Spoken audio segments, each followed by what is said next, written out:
Welcome back, brothers and sisters. I am Braden. This is Langley Outdoors Academy, and thank you for stopping by. Alright, guys, the content that we are going to cover on this episode of The Bullet Point is going to make your heart smile.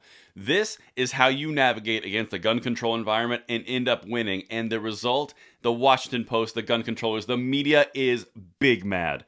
This is going to be one you're going to want to send to everyone that you know that's on the pro-gun side, because this is just poetic and brilliant, and I love it. And that's what we're going to talk about. Everything is going to be linked in the description box below. I cannot wait to show you how this one gun manufacturer navigated around gun control and turned it into a positive for their brand and making them one of the most popular brands in the United States. Like I said, everything is linked. I cannot wait to hear from you guys on this one in the comments field. And if you are new, we are always looking to earn that subscription to get more people in the fold.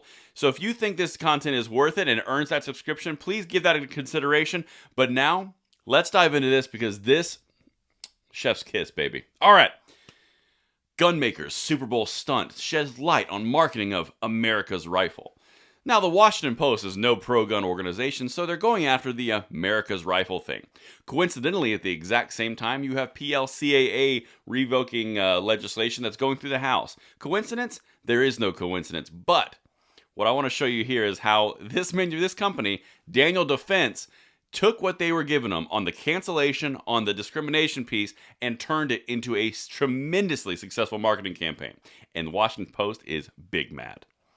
Sales soared in the past decade at Daniel Defense, the maker of the gun used in the situation, as the firm employed aggressive marketing tactics to sell AR-style rifles. This came out yesterday. Again, coincidence that it's going to be the PLCAA legislation is going to be going through the House? I think not. Anyway, this is all a big ploy of going after the marketing side of the Second Amendment companies because they want to destroy them, and that's how they're going to try to do it. But listen to what they do in this article. A rapidly growing manufacturer of AR-15 style rifles tried to run an ad during the Super Bowl in 2014, knowing that the NFL typically does not allow gun commercials during its marquee event. So this is from 2014. They're bringing this up, okay? But what they're actually saying is the important piece.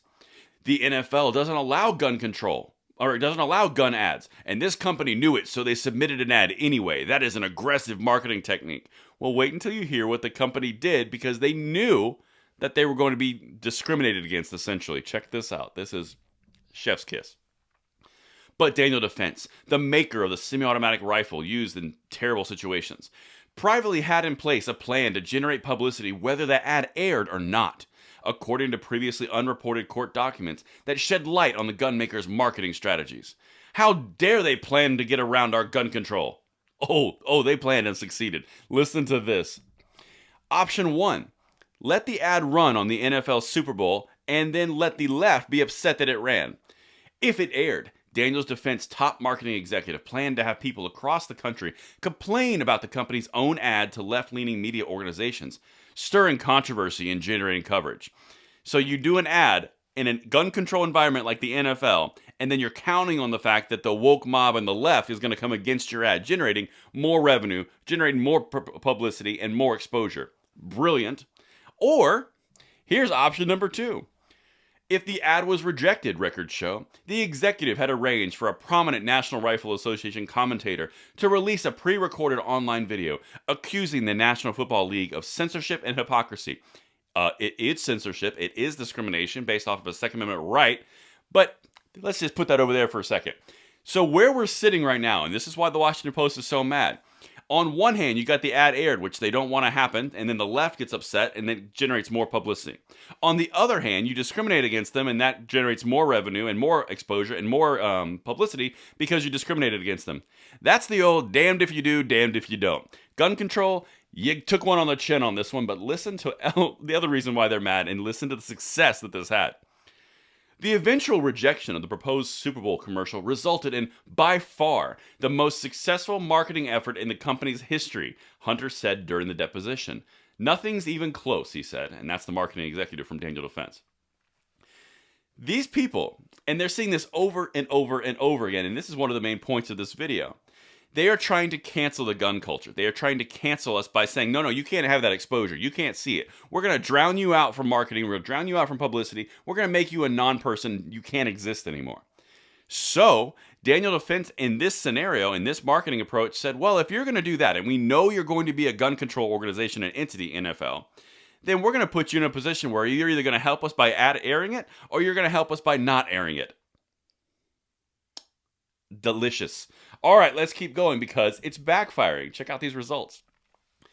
The online commentator's video fiercely criticizing the NFL went viral, and the story about the band's Super Bowl ad reached tens of millions of people after it was featured on the Fox News signature programs such as The Sean Hannity Show and The Five. Hunter recounted in the deposition, quote, "It was the #1 video on The Five, The Hannity Show, and a couple of other of those big-name Fox shows.